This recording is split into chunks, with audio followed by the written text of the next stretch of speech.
vaksin COVID-19 dan saya akan bagi penerangan sikit adakah kita perlu ambil atau tidak perlu ambil vaksin tersebut, apakah faedah, dan nanti akhir presentation ni bolehlah majukan soalan-soalan yang apa-apa kekeliruan ataupun nak tanya saya sedia bantu bagi penerangan pada soalan-soalan tersebut lah yang terbaik yang saya tahu dan mengikut guideline-guideline yang kita ada, kita kena patuhi daripada KKM atau WHO. Okey, kita mulakan. Next slide.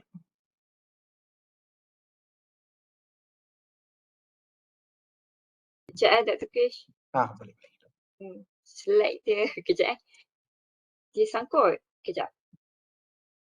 Okay. Saya share semula.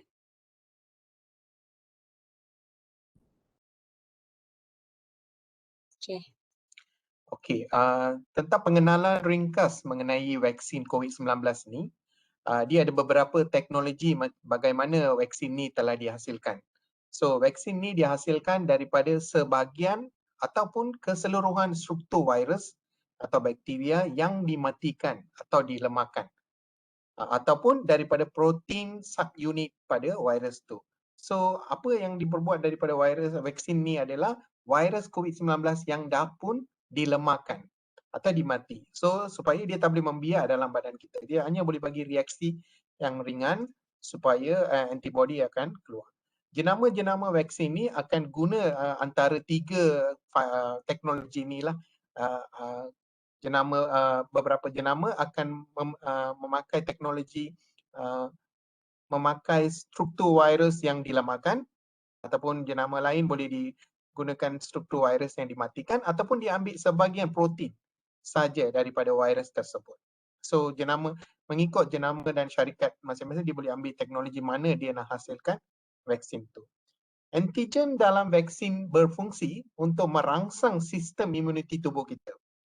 So, bila dia dah masukkan virus yang dah dilemahkan, sistem imuniti kita ni akan dirangsangkan dan mengawal COVID virus yang lemah ni dengan berkesan. Selepas tu, sistem imuniti kita ada yang memory yang agak cerdik. Dia akan ingat virus tu selama-lamanya. So, betul-betul kita bila dapat COVID-19 virus, imuniti yang ni yang sedia ada, yang pernah keluar, dia akan ada memori dan dia akan keluar dengan banyak dan dapat melawan kuman ni dengan efektif ni bila kita betul-betul kena COVID-19. Vaksin membantu sistem imun mengenal pasti kuman-kuman tertentu supaya sistem imun cukup bersedia diserang kuman sebenar. Inilah pengenalan ringkas tentang vaksin. Next slide.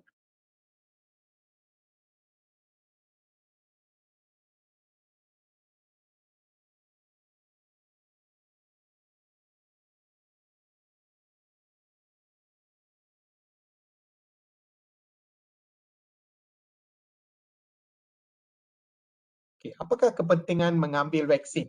Bakteria atau virus penyebab sesuatu wabak sukar untuk merebak sekiranya sebahagian besar masyarakat dilindungi dengan vaksin. Inilah yang dinamakan imuniti berkelompok, herd immunity. Di bahasa Inggeris kita panggil herd immunity. Di mana ia hanya boleh dicapai dengan liputan imunisasi yang tinggi. Imunisasi yang melindungi individu, keluarga dan masyarakat dan negara. So, kalau saya seorang saja ambil vaksin, saya seorang je dilindungi oleh COVID-19. Kalau satu komuniti didapati mengambil vaksin, virus tu tak boleh masuk pada komuniti itu. Kalau ikutkan untuk satu negara kita nak bebas daripada wabak ini, sekurang-kurangnya 80% penduduk dalam tempatan ini kena ada imuniti. Itu yang panggil imuniti berkelompok. Ianya hanya boleh capai dengan mengambil vaksinasi yang tinggi. Semua masyarakat sekurang-kurangnya 80% daripada masyarakat Malaysia mengambil vaksin inilah baru boleh kita capai imuniti berkelompok, barulah wabak ni akan ada kesudahannya ataupun ada tamatnya. Next slide. Apa tu COVAX? Banyak orang tanya saya, doktor, vaksin ni sangat cepat dihasilkan lah. Dalam 1 tahun boleh keluar vaksin ke? Mungkin dia bagi vaksin ni sebab dia bagi untuk emergency punya, mungkin dia tak check dengan betul, macam tu. Banyak orang ragu-ragu ya. Okey, saya nak terangkan sini. Apa tu COVAX? COVAX adalah satu badan di WHO di mana vaksin-vaksin yang dihasilkan oleh manufacturer akan diuji kaji dan tengok tahap keselamatan vaksin ni dan dapat approval daripada COVAX jabatan ni, barulah masyarakat dibenarkan ambil vaksin ini. So facility COVID-19 vaksin global access dipanggil COVAX merupakan salah satu tonggak daripada access to COVID-19 tools accelerator yang dilancarkan oleh Vaccine Alliance Gavi dan World Health Organization. Apa-apa jenis vaksin pun kena melalui Gavi dan WHO. Next slide.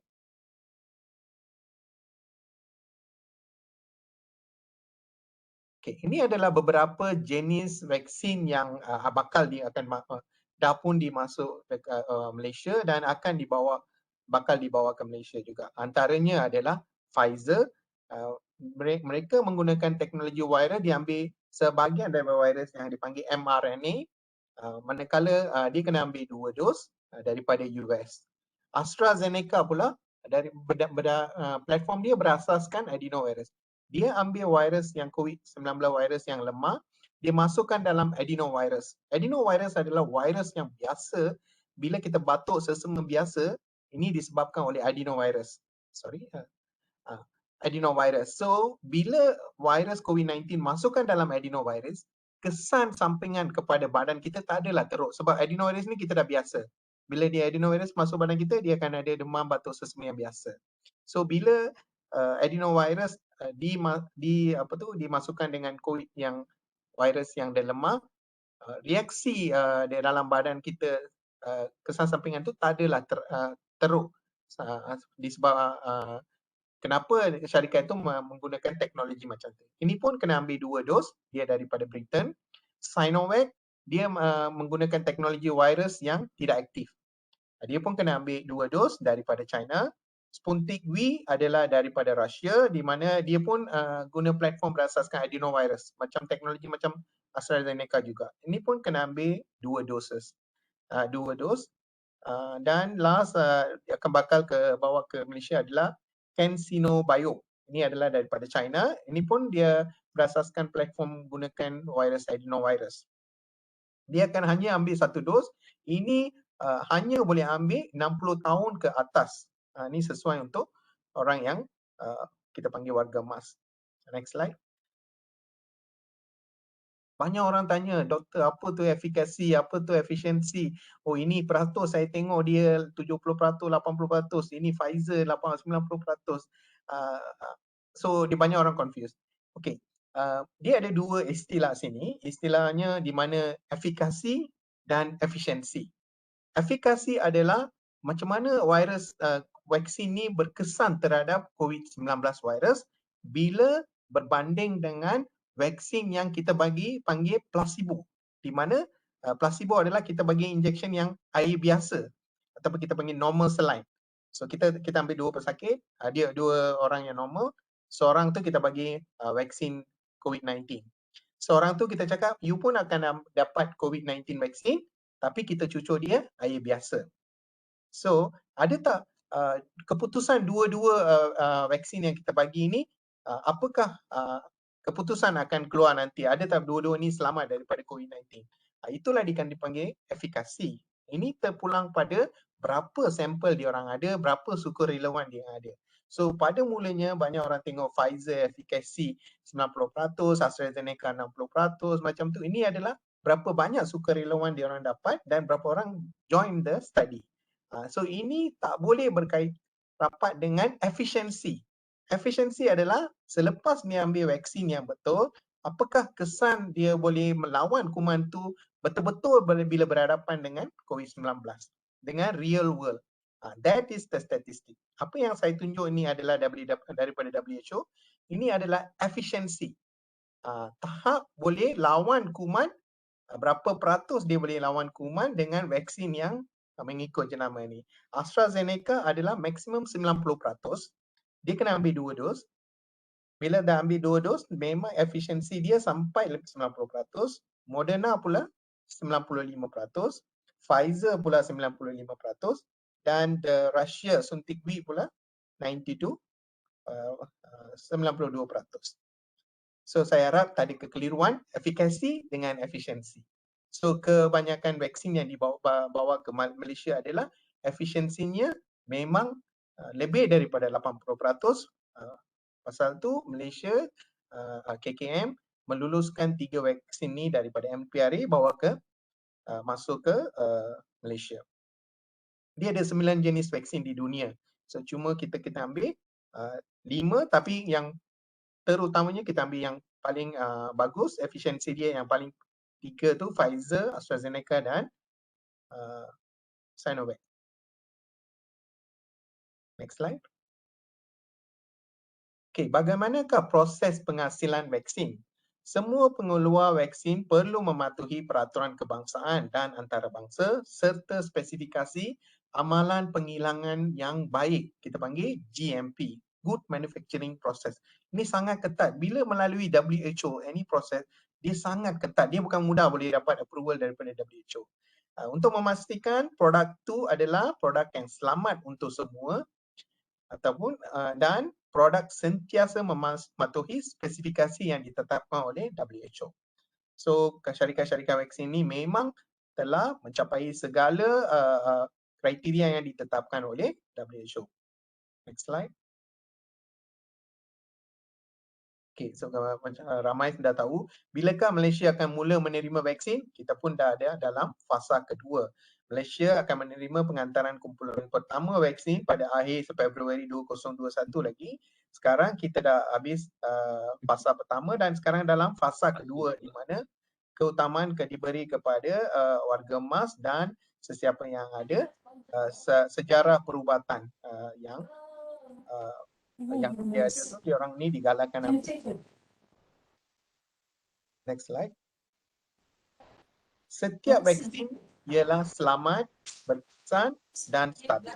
Selamat sebab tiada kesan sampingan yang memudaratkan kepada individu dan populasi. Setakat hari ini dah seramai 1 million, lebih daripada 1 million populasi Malaysia dah pun divaksinasikan. So tiada kesan sampingan yang memudaratkan dilaporkan sehingga ini. Berkesan, keupayaan vaksin untuk melindungi daripada penyakit. Stabil, dia adalah vaksin ini adalah sangat stabil sebab dia tidak berubah bentuk atau aktiviti biologi dalam tempoh penyimpanan.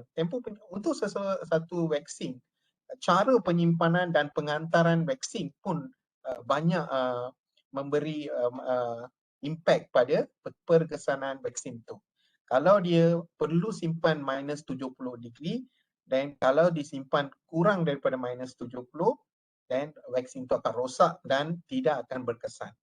So ini adalah satu info penting yang kita kena ambil tahu. Pasal tu Malaysia memang KKM dia tak bagi semua klinik sebab semua klinik tak ada refrigerator yang boleh simpan temperature minus 70.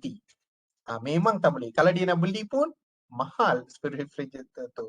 Cuma hospital saja. So apa dia bagi? Dia bagi pada private hospital tertentu saja yang ada ataupun boleh beli peti sejuk yang boleh simpan vaksin untuk Pfizer terutamanya ya, minus 70 degree. So inilah kenapa banyak orang masyarakat Malaysia kutuk KKM. Kenapa dia tak bagi klinik swasta bagi injection ni? Inilah akibatnya. Kalau dia beri pada klinik swasta yang tak ada mematuhi kriteria ini, maka vaksin ini tidak akan stabil dan ambil vaksin pun tidak akan berkesan. So next slide. Bagaimana COVID vaksin 19 dapat dihasilkan dalam masa yang singkat? Macam tadi saya bagi tahu, menerusi maklumat jujukan genetik COVID-19 pada masa yang pantas dan telah dikongsi di seluruh dunia. Sekarang kita di satu-satu vaksin, kalau dulu kalau tengok sejarah, satu vaksin nak dihasilkan tu dia mengambil lebih kurang 5 atau 7 tahun. But untuk COVID-19, 1 tahun boleh dapat hasilkan vaksin. Kenapa?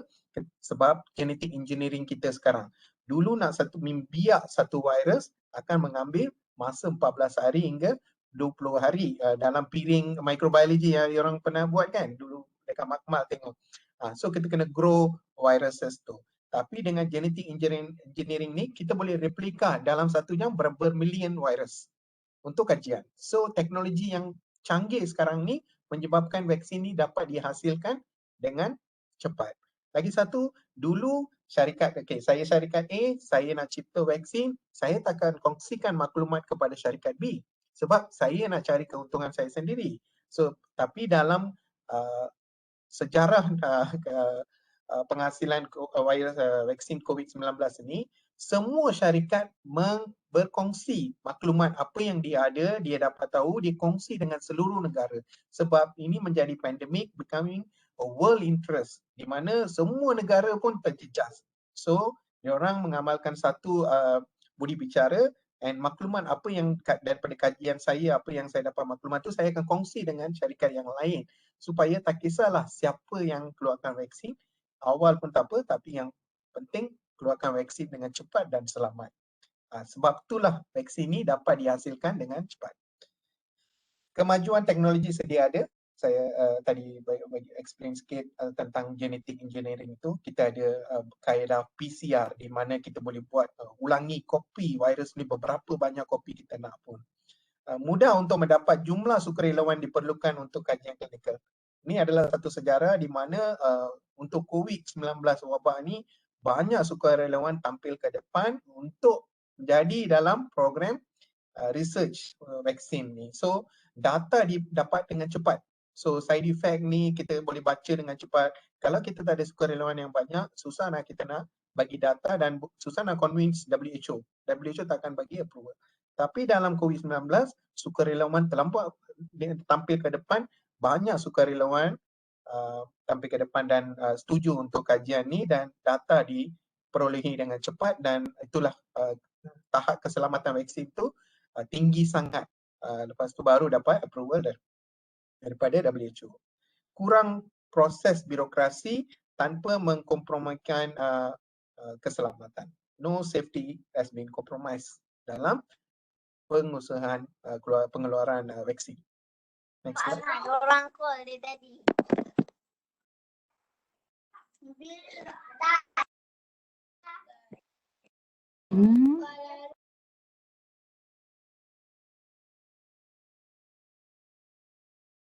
Next slide. Next slide. Okey, faktor vaksin COVID-19 percuma untuk bukan warga negara. Ini just info.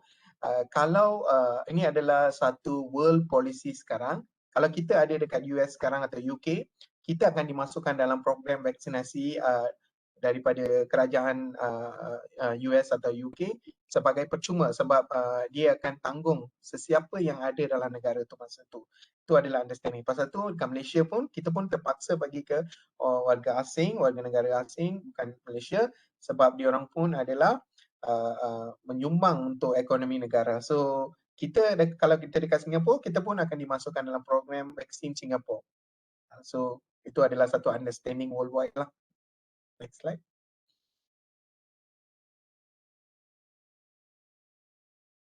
Cara vaksin COVID-19 diberikan, dia tak ada pil, belum ada pil ke apa-apa lagi. Ini hanya daripada suntikan dos. 1 atau 2 dos bergantung kepada jenis vaksin COVID-19. Tadi saya terangkan tadi kebanyakannya 2 dos. Saya bagi tahu akan menerangkan sedikit kenapa 2 dos ya. Next slide. Adakah vaksin COVID-19 boleh diberikan kepada individu yang pernah dijangkiti COVID-19? Ya, boleh. Vaksin COVID-19 boleh diberikan kepada individu yang telah sembuh daripada jangkitan kuman COVID-19 supaya boleh menambahkan imuniti mereka supaya bila dikena kali kedua atau varian yang lain, tak adalah teruk macam tahap kategori 4 ke 5 macam tu. Mungkin dia ringan saja ataupun takkan kena. Next slide. Okey, bilakah antibodi seseorang ni bertindak? Banyak orang baca, okey, baca je, oh Terus komen vaksin. Oh, pegawai kerajaan ambil vaksin lepas tu didapati dia COVID-19 positif. Okey. Inilah sebab belakang ke belakang ini. Bila seseorang kajian menunjukkan vaksin memerlukan 1 hingga 2 minggu untuk memberi tindak balas imun. Dia bukan hari ini saya ambil vaksin, esok saya dapat protection COVID-19, tak ada. 1 hingga 14 hari adalah minimum. Ini adalah tertakluk pada individu-individu tertentu. Ada yang boleh sampai 21 hari. Ini untuk first dose. Okay. Dos pertama hanya akan tinggal imun respon dalam badan kita untuk 3 bulan saja.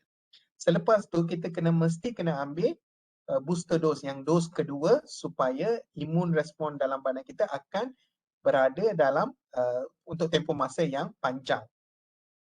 Nanti saya akan terangkan melalui graf lagi boleh mudah faham ya. Next slide. Okey, apa hukum penggunaan vaksin ni? Mesyuarah khas Jawatan Kuasa Muzakaran Majlis Kebangsaan bagi Al-Ehwal Agama Islam Malaysia kali ke-10 yang bersidang pada 3 Disember 2020 telah mengambil ketetapan bahawa hukum penggunaan vaksin COVID-19 adalah harus dan ianya wajib diambil oleh golongan yang ditetapkan oleh Kerajaan Malaysia. So tiada masalah, vaksin ni tak ada unsur khinzir ataupun lembu ataupun any binatang, dia hanya virus COVID-19 yang dimatikan atau dilemahkan ataupun sebahagian protein itu saja. Next slide. Kesan sampingan adalah COVID-19 virus, kesan adverse seperti demam, reaksi pada tempat suntikan, keletihan dan kesakitan pada otot merupakan kesan adverse ringan yang boleh berlaku dengan mengambil vaksin ini. Ini dikenali sebagai kesan reactogenicity, iaitu tindak balas badan terhadap vaksin dalam pembentukan imuniti bagi perlindungan dari jangkitan kuman virus COVID-19. So saya sendiri bila ambil, dia ada demam sikit, sakit-sakit otot sikit, lepas ambil 2 biji Panadol, the next day semuanya tak ada. Macam biasa je. Banyak kawan-kawan saya yang beribu-ribu doktor kerajaan tu dia ambil, dia ramai yang tak ada simptom langsung pun. Okay, imuniti dia lagi kuat kot. Saya tak makan Panadol pun semua okey. So adalah kesan sampingannya ringan. Ini sebab imun respon kita sedang berusaha lawan kuman yang dah masukkan dalam badan kita yang dah lemah atau meninggal, dah mati tu. Dia sedang proses imun respon kita sedang dilakukan. Lepas tu kita mempunyai demam dan ataupun adverse reaksi yang ringan. Next slide. Okay, boleh divaksin walaupun di dalam keadaan banyak orang tanya, saya boleh ambil vaksin ke? Saya baru demam 2 hari, saya sembuh. Ni semua boleh ambil vaksin.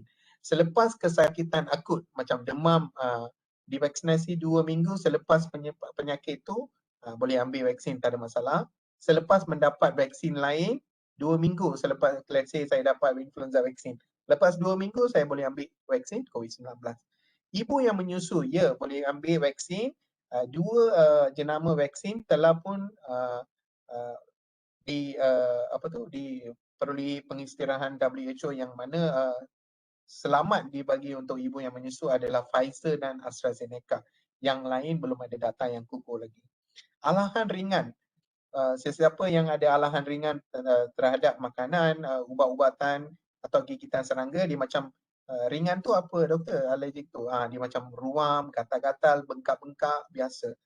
Dia orang boleh ambil vaksin. Sesiapa yang ada alahan yang teruk macam sampai ke masuk ICU, kena bagi bantuan pernafasan ataupun pengsan, orang-orang ini tidak layak ataupun tidak dibenarkan mengambil vaksin COVID-19.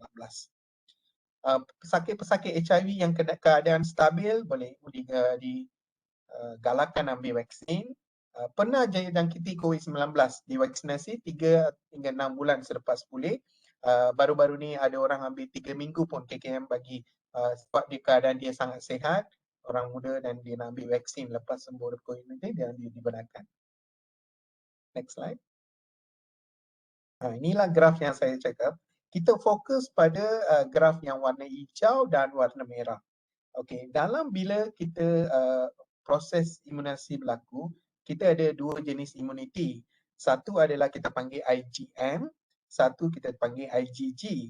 IgM adalah antibody yang pertama dikeluarkan bila virus first dose tu dibagi, and dia akan ada dalam badan kita selama 3 bulan saja. So pasal tu lepas tu dia akan habis. Then sebelum dia habis, kita perlu inject dos yang kedua supaya imuniti yang kita panggil IgG akan dirangsangkan dan tempoh yang imuniti akan ada adalah satu tempoh yang sangat panjang untuk kita sentiasa di protect daripada COVID-19 virus ni. So kalau tengok Pfizer, dia akan betul-betul bagi ke hari 21 di mana graf hijau tu ni. Tapi dia dalam medical kita tahu dia 3 bulan. So kalau AstraZeneca dia bagi dalam 3 bulan. So ideally kena bagi dalam 14 hingga 21 hari dos kedua ni. Tapi dalam 3 bulan tu memang acceptable and memang boleh bagi. Dos kedua. Next slide. So kalau saya ambil dos pertama, janganlah saya cakap, oh saya ada protection immunity ni. Then kena pula COVID-19. Yes, sebab inilah akibatnya. Sebab dia ambil lebih kurang 2 minggu untuk betul-betul graf tu pergi top. Kita punya immunity dirangsang dengan tinggi. Lepas tu dia akan kurang. So dalam period tu bila sesiapa pun boleh kena. Semua protection yang sangat baik akan dapat selepas IgG immunity kita dirangsang, di mana lepas second dose, lepas 14 hari. So next slide adalah tentang banyak orang ragu-ragu pasal AstraZeneca. Oh, AstraZeneca akan blood clot lah, dia akan darah beku lah. Okay, kita kena faham apa tu darah beku. Darah beku ni berlaku dalam AstraZeneca. Tapi tengok kalau kita kena COVID-19 virus, peratus untuk dapatkan darah beku yang serius, kita panggil red tag, darah beku yang serius. Darah beku ni berlaku di paru-paru, bawah pinggang dan otak. Dan rosakan tiga ni supaya dia hilang fungsi dan akibat at the end of the day pesakit akan mati. So peratus dia 16.5% dapat blood clot. Maknanya 165,000 kes dalam 1 million cases. Kalau tengok AstraZeneca, dia adalah peratus yang boleh jadikan vaksin ni darah beku adalah 0.0004%. Itu pun yellow tag, di mana darah beku ni sangat-sangat minor, bukannya dia bukan berlaku dekat paru-paru ataupun organ, ya. Dia darah beku yang biasa. Maknanya 4 cases dalam 1 million. Ada juga banyak faktor yang boleh menyebabkan blood clot adalah pesakit itu kalau ambil pil perancang keluarga, dia ada risiko 0.05% ataupun hingga 0.12%. Itu adalah 500 hingga 1,200 cases dalam 1 million. Orang yang merokok lagi tinggi 0.18%. So dia lebih kurang 1,763 cases dalam 1 million. So kalau risiko nak blood clot nak takut tu dengan benda-benda lain tu sangat tinggi daripada AstraZeneca vaksin. AstraZeneca vaksin blood clot adalah tag merah, di mana ringan saja. Saya tunjukkan satu kajian untuk lebih convincing. Next slide. Okey, ini adalah kajian yang menunjukkan di mana okey. Mana ada pointer ke? Okey. Yang first column tu di mana orang yang dapat vaksin AstraZeneca dan dapat darah blood clot. Ini adalah yellow card, maknanya ringan. Kalau red card tu memang tak boleh pakai. Dia memang serius sangat blood clot. Ini adalah yellow card.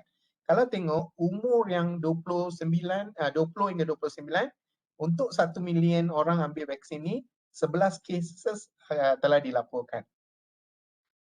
Satu perubahan kena tengok. The more the age is advancing, macam 30 hingga 39, 8 kes saja. 40 hingga 49, 5 kes.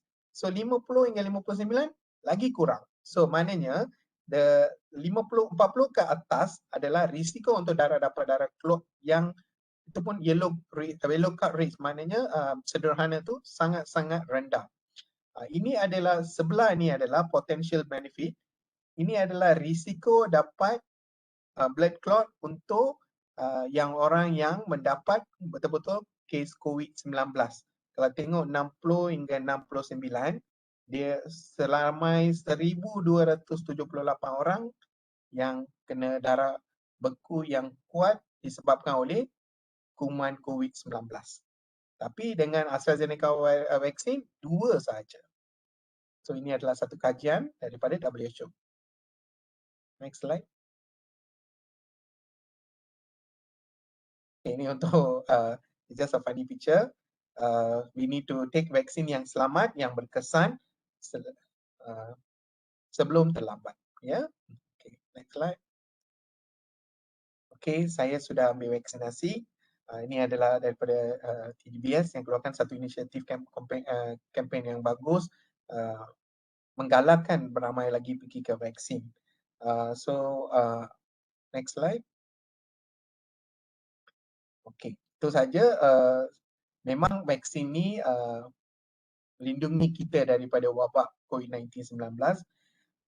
Semua masyarakat ni dialu-alukan. TNB sendiri dialu-alukan. Memang ini bukan satu wajib tapi digalakkan. Siapa-siapa yang tiada kontraindikasi boleh menerima vaksin ni, tolong go for vaksin sebab memang dia melindungi anda, melindungi keluarga kita dan melindungi masyarakat dan negara. Tapi sesiapa yang ada masalah perubatan yang tidak dibenarkan tu tidak masalah. So tak perlu ambil vaksin sebab memang kesan sampingan untuk orang-orang yang tidak boleh ambil vaksin tu tinggi. Vaksin ni selamat atas 18 tahun. Bawah 18 tahun ni kajian tidak dijalankan dan vaksin ni sukarelawan dia orang tidak dapat 18 tahun ke bawah. So kita tak tahu apa kesan sampingan yang akan berlaku 18 tahun ke bawah. Pasal tu kanak-kanak tiada dalam masukkan dalam program first immunisasi COVID-19 ini. Tapi kajian sedang berlaku dan kita tengok data yang terkini boleh tak bagi untuk kanak-kanak ataupun ibu yang mengandung. Itu saja, terima kasih. Okay, alright. Dr. Krish, actually kita ada beberapa soalan lah daripada partisipan kita di ruangan chat box. So saya bacakan lah untuk Dr. Krish jawab Boleh. soalan lah daripada yang partisipan. So ada yang tanya. Doktor, adakah bila nak divaksin mereka akan semak rekod setiap kesihatan individu? Okay, bila kita nak register untuk vaksin, kita terpaksa, kita mesti mendedahkan sejarah perubatan kita dalam MySejahtera. Tetapi jangan risau, vaksin ni bukan register dia terus datang rumah atau pergi ke center dia bagi, bukan macam tu. Dia register, lepas tu kita pergi ke kaunter bila temu janji kita tu ditetapkan. Sana dia akan check IC kita dalam sistem, ada tahu kita orang yang betul semua tu. Lepas tu dia akan bagi borang dekat sana. Kita lagi sekali kena declare ada tak kita ada sejarah perubatan, apa-apa yang dia akan bagi dalam borang tu ya atau tidak. So bila dia ada banyak yang ya dan dia ada pegawai di sana dia akan bawa, dia bagi taklimat sebelum bagi vaksin. Dalam taklimat tu dia kesan sampingan dan siapa yang tak boleh ambil vaksin tu semua akan diterangkan. Ataupun siapa-siapa yang ada ambil ubat atau alahan kena tik borang tu. So bila tik tu pegawai di sana akan buat analisa lagi sekali. Dia akan bincang, okey, dan pegawai itu tanya apa alahan yang ringan ke ataupun yang memudaratkan ke, ataupun cik makan ubat ni memang tak boleh, ini ubat untuk kurangkan imuniti. So ada pegawai sana. So tak perlu risau untuk register, tapi kalau anda betul-betul tahu yang ni ada kontraindikasi saya tak boleh, macam guideline tu keluarkan daripada KKM tu kita tak boleh ambil vaksin tu, tak perlu register. Tapi yang lain tu yang was-was tu boleh register dan boleh maklumkan semua soalan ada dalam MySejahtera tu help desk. Help desk tu ada banyak di mana kita boleh tanya soalan semua pada pegawai sana. Okay, alright. Terima kasih Dr. Krish. Actually kita ada banyak juga soalan ni. Yang ni saya rasa lebih kurang macam Dr. Krish dah jawab tadilah juga sebab dia kata ada salah seorang ni, Cik Sari, dia kata dia adalah seorang pesakit asma dengan pengambilan ubat dan yang terkawal lah. Apakah jenis vaksin yang sesuai untuk diri saya? Itu satu. Dia asma, atau dia ambil ubat terkawal lah. Okay, satu lagi dia kata kalau seseorang alergik kepada ubat NSAID, adakah selamat untuk vaksin? Ya, Ya. Betul. Orang yang asma, yang ubat kawalan semua, dia orang pertama yang perlu mendapat vaksin COVID-19. Sebab pendedahan pada COVID-19 sendiri itu, orang-orang kebanyakannya orang yang dapat sedia COVID-19 adalah orang yang ada penyakit paru-paru yang kronik. Terutamanya asma, COPD ataupun pulmonary fibrosis, orang-orang macam ni, penyakit paru-paru kronik lah. So orang-orang macam ni kena ambil vaksin. Dia kena bagi declare dalam MySejahtera yang penyakit asma apa ubat semua encik ambil. So jenis vaksin yang sesuai adalah yang tiga-tiga vaksin yang dibenarkan di Malaysia sekarang ni, Pfizer atau AstraZeneca ataupun Sinovac, semuanya selamat diambil. So selamat lah, tak perlu risau lah, just kena declare lah. Tak declare tu Ah, bahaya tu. Ya, Tak tahu ya. kan sekejap. So, Banyak orang tak declare dan dia ada kesan seperingan, lepas tu dia staff saya sendiri pun lepas ambil injection 2 minggu pedih pada tangan kanan, lepas pakai sanitizer dia komen pada vaksin pula. So tak ada kaitan. So I reassure dia sebab ini you pakai sanitizer yang beralkohol sangat tinggi and you ada contact dermatitis, pasal tu pedih. So dia memang kait rapatkan dengan vaksin. Sebenarnya tiada.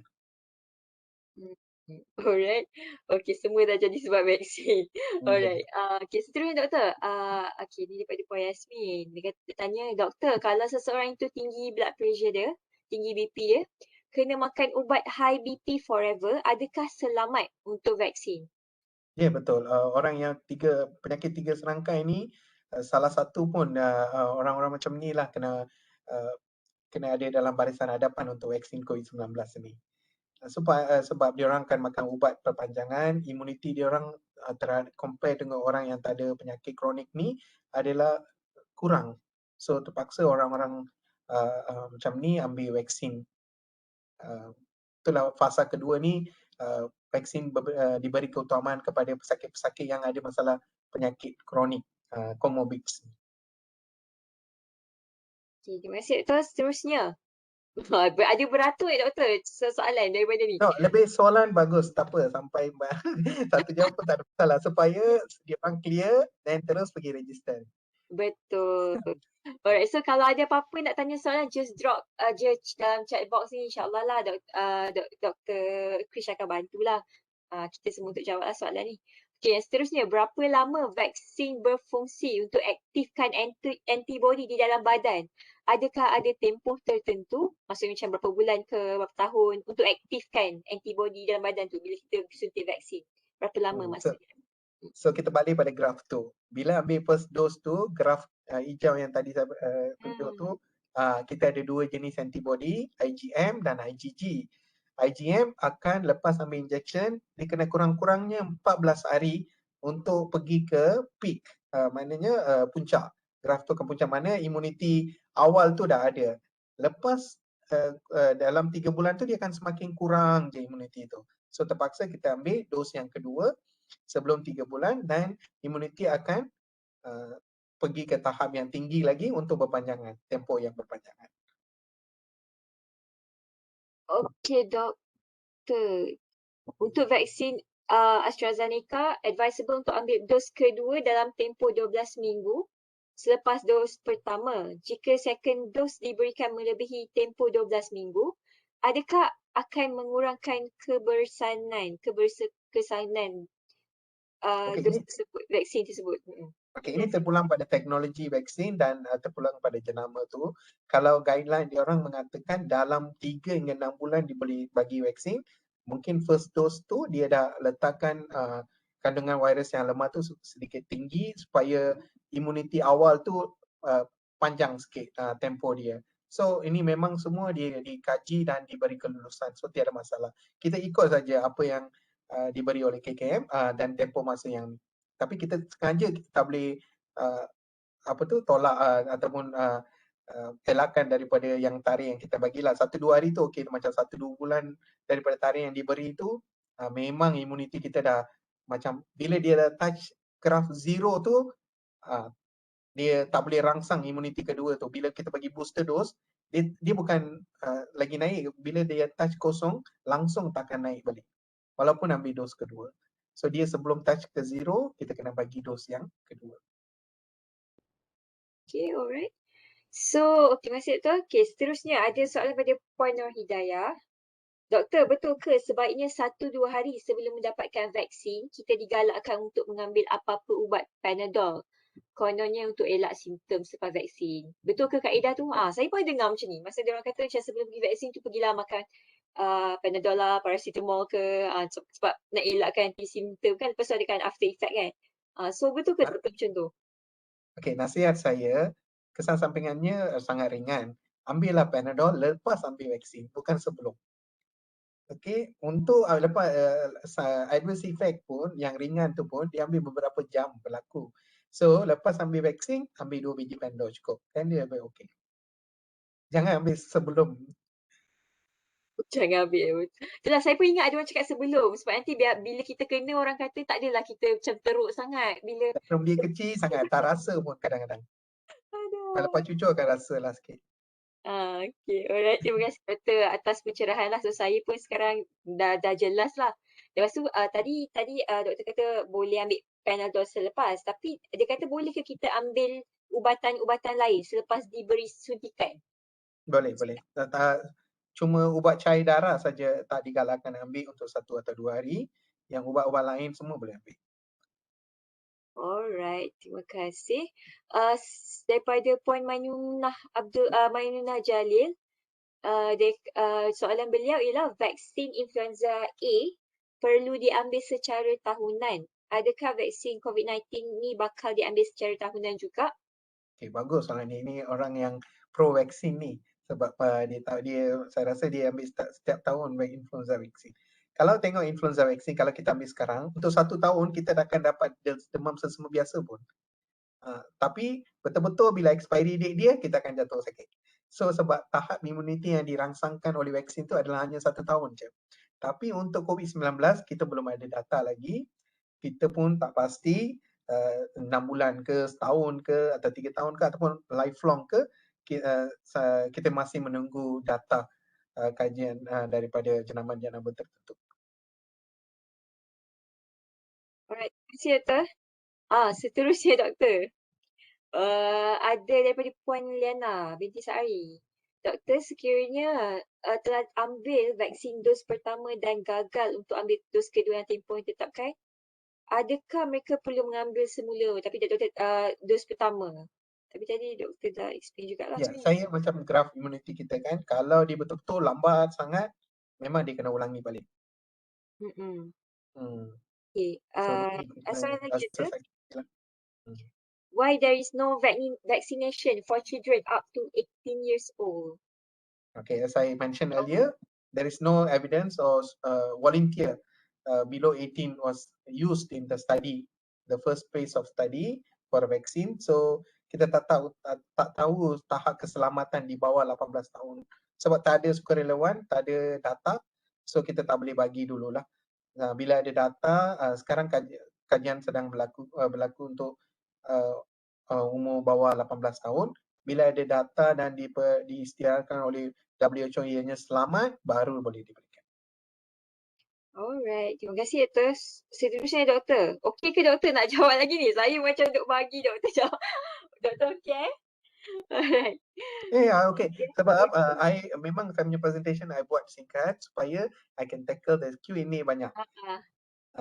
Alright, okay, saya akan habiskan baca soalan ni. So after this, kita orang dah open mic sebab tadi ada gangguan sikit kan, ada yang mungkin tekan mic, kita orang dah lockkan mic. So mungkin after this, kalau dah habis soalan ni, kalau ada yang nak tanya direct sendiri ke doktor pun, kita dah boleh lah, boleh unmute, lepas tu dan tanya sendiri direct from doktor lah. Okay, sebab tadi doktor buat presentation kan, takut mengganggu sikit, kita orang dah lockkan mic. Okay, ni soalan daripada Puan Selva Lata. Dia kata, doktor, do we need to do medical check-up before vaccination? Dia kata, I assume I am healthy, but I can never be sure. Tak pasti kan? Okay, betul. No need medical check-up. The most important thing, ada tak Puan ni sihat pada masa ambil vaksin? Secara perbuatan, medical problem, underlying medical condition tu kena declare, and alahan, itu saja. So, tak perlu buat medical check-up unless you're ada penyakit-penyakit yang lain lah, you need to do medical check-up tu. Okey, seterusnya ada orang tanya, jika seseorang itu dia macam tak boleh suntik ataupun ada sejarah bila kena suntik je, kena cucuk je, dia akan pengsan. So apakah tindakan yang perlu diambil? Ini adalah vasovagal attack. Kita banyak tengok dalam TV and diorang suka tengok viral message ni. Bila nurse tu kena cucuk, dia tiba-tiba pengsan, dia lepas tu dia cakap lepas vaksin ni dia mati. Actually that is called vasovagal attack. Di mana orang yang takut jarum, bila dicucuk jarum, dia akan pengsan untuk 10 hingga 15 minit dan dia akan regain consciousness dalam tanpa apa-apa perubatan. Saya sendiri bila medical student, bila first day tengok mayat nak bedah tu, memang saya pengsan. Tak pernah tengok mayat dan bedah, tengok profesor bedah kan, oi darah weh apa ni pening. Lepas tu dah biasa dah. So this is called vasovagal attack. Ini biasa berlaku and then bila bagi vaksin, nurse dengan doktor yang ada sana, kita dah biasa tengok macam ni and we know how to handle. Bila tengok vasovagal yang orang nak pengsan je, kita akan baringkan dia, bagi dia sekejap oksigen dan dia dah okey dah. Itu saja. 10 minit dia dah okey. So this is kalau you orang ada bekas vasovagal, just bagi tahu nurses. Mungkin ini berlaku bila kita duduk atau berdiri vasovagal. Dia takkan berlaku bila kita baring. So kalau orang-orang macam ni kena bagi tahu nurse, dia akan bagi suntikan dalam keadaan baring. Pesakit tu baring dan bagi takkan ada risiko pengsan. Ini tadi doktor dah jawab juga lebih kurang soalan tapi saya tak pasti tahu lah ni mungkin kena sendiri dekat dia ke. Dia kata saya ada soalan seandainya seseorang itu ada alergik seperti bila dia ambil vaksin ataupun injection, ada tak kesan sampingan seperti ada macam kesan sampingan seperti ruam merah dan kegatalan satu badan? Mohon pencerahan.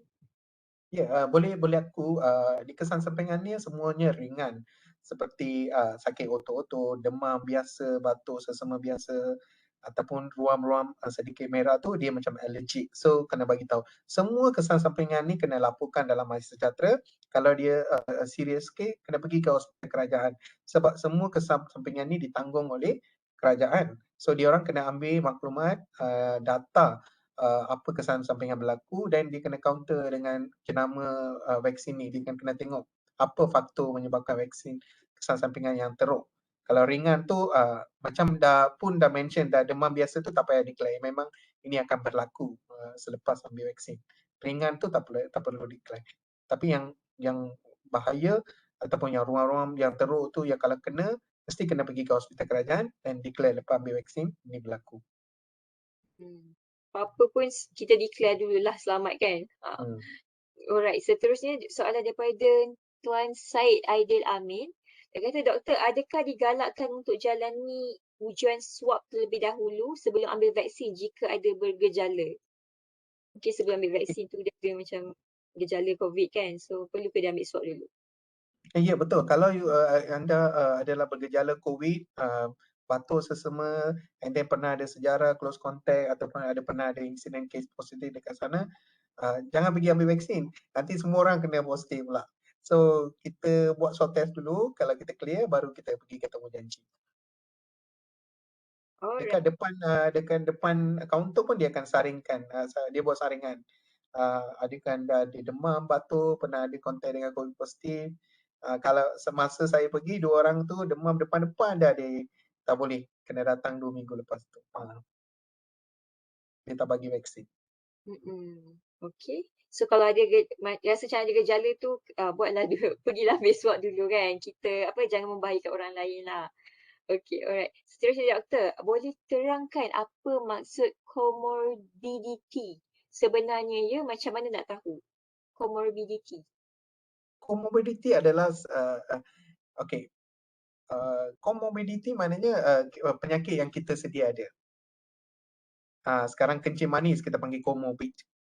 Darah tinggi kita panggil comorbid. Sakit jantung kita panggil comorbid. Comorbid adalah penyakit kronik yang kita ada pada masa tu. Okay, alright. Terima kasih doktor. Okay, seterusnya ada yang tanya, saya dengar pasangan yang bercadang untuk memiliki anak tidak digalakkan untuk ambil vaksin. Betul ke doktor atas faktor apa? Saya pun dengar juga. Ya betul. Orang yang nak cadang nak merancang keluarga, nak mengandung, digalakkan. Sebab ibu yang mengandung tidak digalakkan ataupun tidak dibenarkan ambil vaksin sebab tahap keselamatan masa mengandung tu belum establish. So kita tak boleh bagi pada orang yang mengandung. So orang yang nak mengandung, nak plan untuk mengandung pun jangan ambil risiko ni. Alright. Okay, alright. So kejap, ada beberapa soalan ni. Okey, ada kes dekat orang yang mengandung kita bagi vaksin. Ini adalah sebab ibu yang mengandung tu ada penyakit kronik yang sangat berbahaya, dan kita buat risk assessment di mana risk versus benefit. Kalau dia kena COVID, dia mesti akan mortality dia sangat tinggi. Tahap kematian tu sangat tinggi pada ibu tu. Pakar boleh bincang berunding dengan ibu yang mengandung tu. Let's say ibu yang mengandung tu ada masalah jantung berlubang, tapi dia mengandung sekarang. So orang-orang macam ni kena ambil vaksin diberikan atas budi bicara dan tahap risk assessment. Ini bukan untuk semua orang. Ini kena bincang dengan pakar. Kalau ibu tu mengandung dan mempunyai masalah perubatan yang serius, dia orang ni akan ambil vaksin dengan budi bicara pakar dan risk assessment. Terima kasih Dr. Sebab apa pun berkaitan tu kita kena refer pakar lah kan. Okay, alright. Seterusnya daripada Encik Nabil Ahmad. Dia kata Doktor, WHO kata pakar perubatan sedunia berbincang wujudkan vaksin. Tapi mengapa perlu banyak sangat jenama vaksin diwujudkan sehingga jadi tanda tanya keyakinan orang ramai? Ni mesti tengok komen-komen netizen di laman sosial. Bagus soalan ni. Saya suka sebab nasib baik ada jawapan semua ni. Okey, apa berlaku adalah bila vaksin tu dalam proses kajian dulu-dulu ni, negara-negara yang kaya di dunia ni telah buat booking yang awal untuk vaksin-vaksin yang macam ni. Sebab tu banyak negara tak dapat vaksin sebab tiada peruntukan, nombor satu, tiada bekalan vaksin sebab diorang dah book dalam masa kajian lagi. Belum dapat, sebelum mendapat VTR dia dah booking dulu. So pasal tu ada banyak syarikat menampil ke depan dengan belanjakan banyak duit, hasilkan vaksin. Sebab dia tak boleh tunggu sampai stok yang Pfizer yang boleh ada yang banyak tu, let's say 2022. Dia tak boleh membiarkan rakyat dia mati sebab kita masih dalam 2020, 2021. So dia terpaksa nampil ke depan atau sponsor sama syarikat untuk buat vaksin. So cuma beberapa vaksin je dapat kelulusan WHO. Banyak negara ambil vaksin COVID-19 yang tiada pengiktirafan WHO. Dia orang sanggup ambil sebab itu je vaksin dia ada. Kalau you tengok Australia, dekat Australia public, AstraZeneca is the only choice whether you take it or leave it. Macam tu. Sebab bekalan vaksin tu sangat kurang. The entire dunia memerlukan vaksin sekarang. So syarikat pun tak mampu nak bekalkan vaksin sebanyak tu kan. So pasal tu ada banyak jenama, banyak syarikat pharmaceutical yang ada kebolehan, ada keupayaan ni dia tampil dan ada yang berjaya dapat kelulusan, ada yang tak berjaya. Tapi ke negara-negara yang third world country tu masih gunakan yang vaksin-vaksin yang murah yang tak ada keselamatan yang diiktirafkan semua tu. Terima kasih Doktor atas pencerahan. So dah jelas lah harap kan mana yang tertanya-tanya tu tentang keragaman. Kita sebagai rakyat Malaysia sangat bersyukur sebab kita dapat vaksin yang bagus dan dapat pengiktirafan dan keselamatan yang tinggi dan dapat kelulusan WHO. So kita tak beli vaksin yang murah yang tak ada safety profile ke apa kan. So kita memang bersyukur. That's why masyarakat Malaysia ni kena, kalau diorang ni boleh ambil vaksin, tak ada kontraindikasi, they must go for a vaccine lah. So doktor ni ada kiranya daripada penjelasan doktor tadi tu, maka terjawablah kot soalan salah seorang staf ni. Dia kata mana lagi bagus? Pfizer ke AstraZeneca? Dia kata antara banyak brand ni mana yang lagi bagus? Saya rasa bila saya cakap, you orang takkan percaya. Pasal tu saya tunjuk graf tadi vaksin-vaksin tu dengan dia punya efficient dia kan. Semuanya 90%, 80% ke atas. 80% is A already, A plus kan. So I don't know, you can't medical tak ada 100%, walaupun dalam medical dia orang kena faham soalan 100 soalan, let's say saya jawab 100 soalan, tapi markah saya 100 pun saya dapat jawab betul, saya punya markah masih 99 bawah 100. Walaupun saya jawab semua betul 100 soalan, saya takkan dapat 100% dalam medical, sebab 1% ni apa pun berlaku, itu adalah ditahan Tuhan, kita bukan Tuhan kan. So medical macam tu, so you cannot anything is 75% and above in medical is very effective. So it's very effective, and then it's very worth taking that thing in medical lah. That's why passing rate dekat medical pun 75 and above.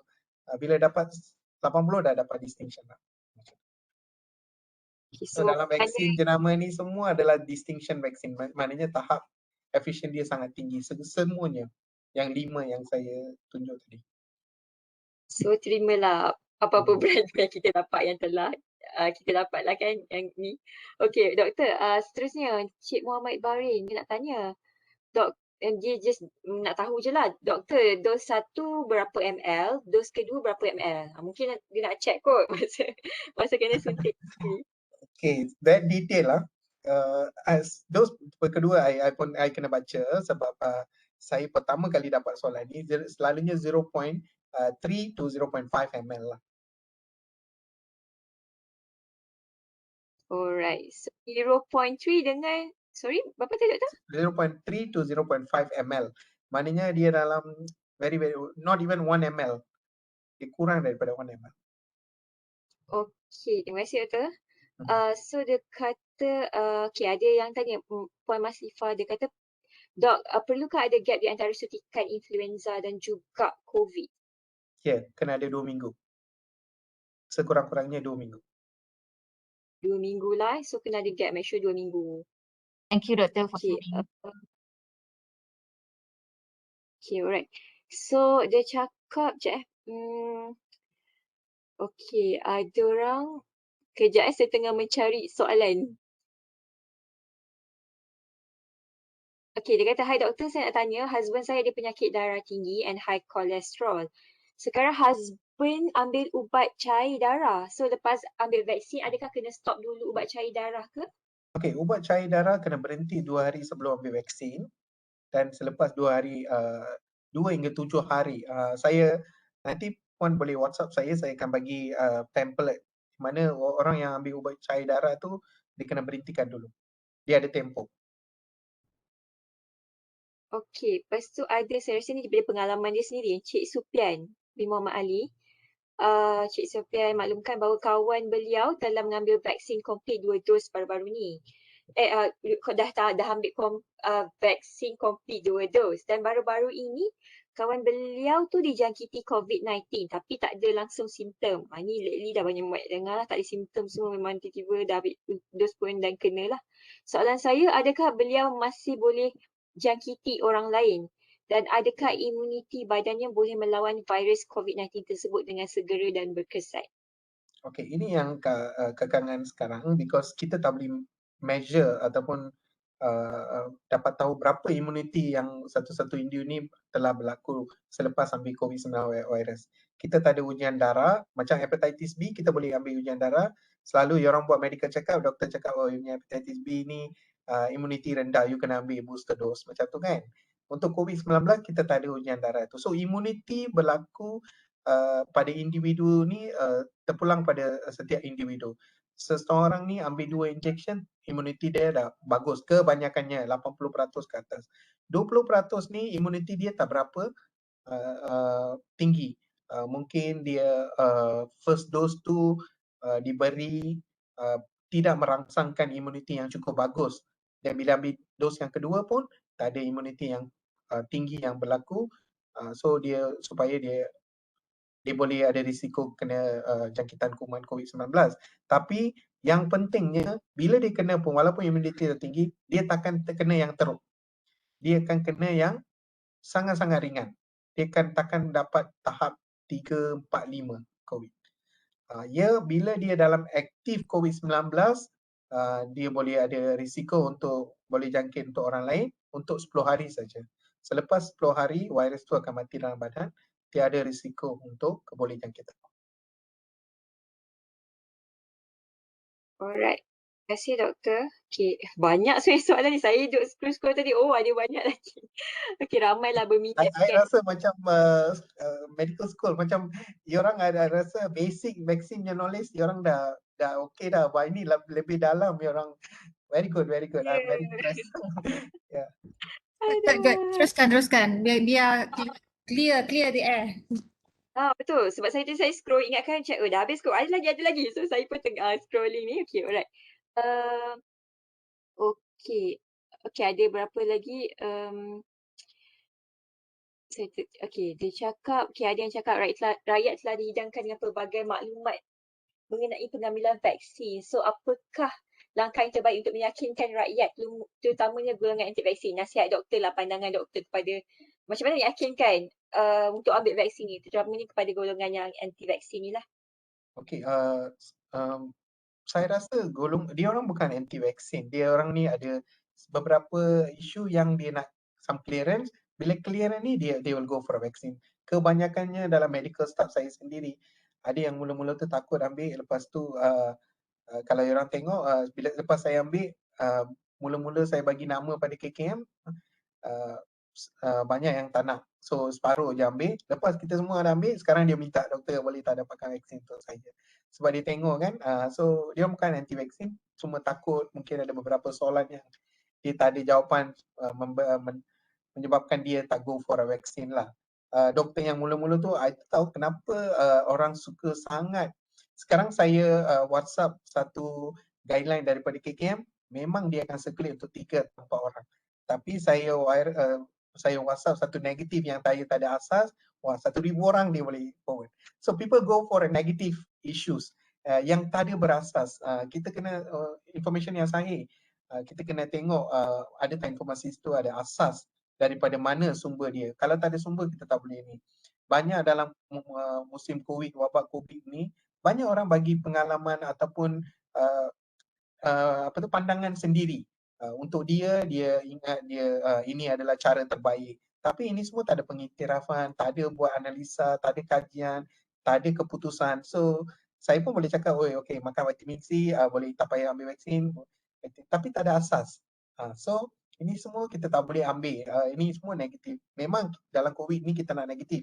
Kita tak nak positif COVID kan. Tapi jangan ambil berita-berita yang negatif.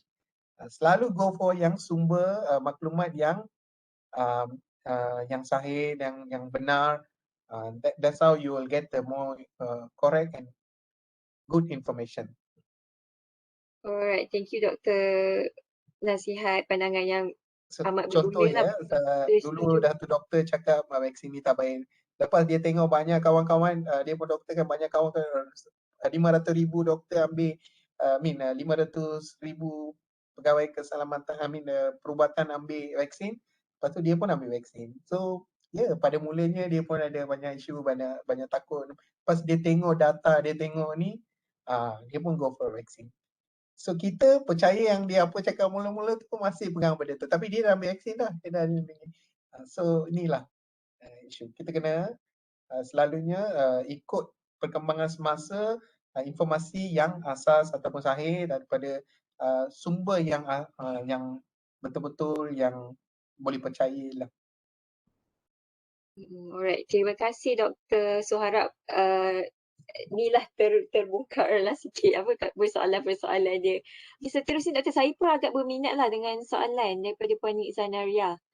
Soalannya, kalau orang tu dah positif sebelum ni, boleh ke dia dapat COVID-19 for the second time? Ya, boleh. Tapi dalam bila kita manage dekat TNB, pengalaman saya sendiri 600 over cases dalam TNB, I nampak satu case je ada reinfection. Satu je. Itu dalam kajian KKM, adakah reinfection tu betul-betul virus yang kali kedua dia dapat, ataupun virus yang pertama dia dapat tu belum lagi disembuhkan. So ini adalah perbicaraan sedang berlaku. Ada evidence dekat luar negara, tapi di Malaysia tak ada data yang kukuh menyebabkan kita boleh dapat reinfection. Alright. Terima kasih doktor. So doktor, saya pun nak tahu juga sebab saya pun ada dengar dia kata ni soalannya okey ke untuk drive sendiri balik rumah lepas kita ambil vaksin injection. Sebab ada orang kata yang pening-pening lah, so macam kalau drive macam bahaya lah. Akan ada rasa gidi tak immediate lepas injection? Kalau takut then better bawa seorang lah. Kita staff semua yang saya pergi tu semua drive sendiri, tak ada masalah. Tapi dia tak immediately bagi balik, dia akan observe dulu lepas ambil vaksin, dia akan suruh Encik duduk 30 minit, kita kena pantau semua okey, sihat. Bila dia sentiasa tengok je. Bila kita berdiri pun dia akan tengok. Kalau kita goyang-goyang sikit dia suruh, okey ke? Tak okey, baring dulu. Dia akan assess, baru dia bagi pulang. Dia bukan vaksin ambil terus balik ya. Dia akan pantau kita selama 30 minit. Kita kena duduk, minum air, rehat, dia akan observe. Walaupun kita nampak macam dia tak nampak kita, as a medical staff, one eye will be looking at the patient je. So doktor ada soalan daripada Puan Fatimah. Dia kata kalau tadi memang bagi pasangan yang plan untuk dapatkan cahaya mata tak dia galakkan untuk ambil vaksin. Tapi dia kata kalau dia nak ambil juga berapa lama tempoh vaksin tersebut dalam badan seseorang. Berapa lama macam gap dia lah lepas ambil vaksin tu. Berapa lama yang doktor faham tak apa yang saya cuba? I faham. Okay, right. Kita tengok tadi graf, bila ambil vaksin tu imun respon tu akan ada 3 bulan pertama, lepas tu tak tahu berapa tahun lama akan ada selepas dos kedua kan. So kalau you nak planning untuk hamil, dan I cadangkan jangan ambil vaksin. Nasihat saya jangan ambil sebab mungkin nak cadang nak ambil hamil bukannya 1 tahun kan. Kalau 1 tahun memang go for vaksin lah. Kalau masa yang terdekat dalam beberapa bulan tu, don't take the risk lah. So please, if you decided for pregnancy, you don't take vaccine.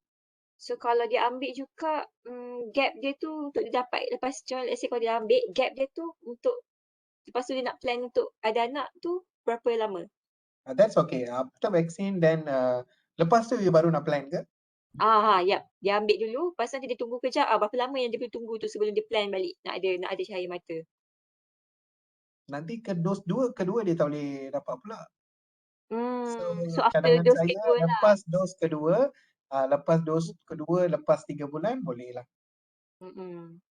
Okay, alright. So jam sebenarnya ada lah beberapa soalan lagi yang kita tak dapat jawab. Tapi saya rasa okey kot sebab kita dah jawab hampir ke semua jugalah soalan. Cuma macam mana tak dapat jawab ni mungkin boleh PM tepi doktor ke?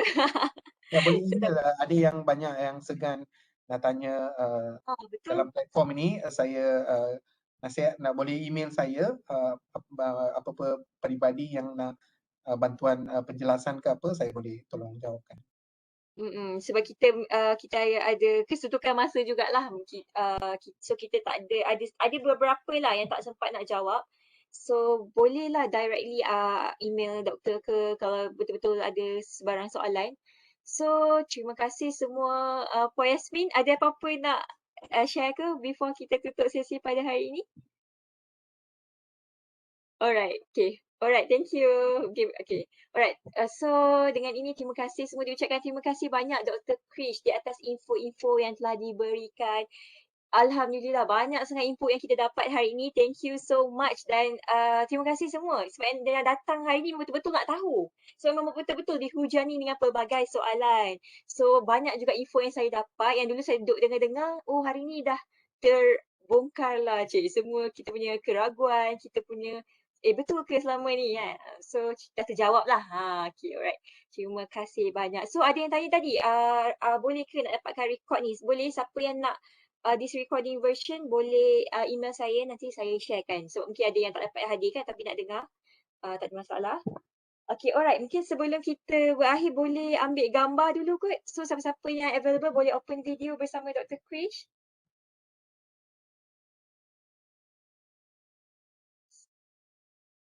Dashboard saya rumah ni tak berapa ni. Saya punya ada gambar okey ya. Video kalau buka dia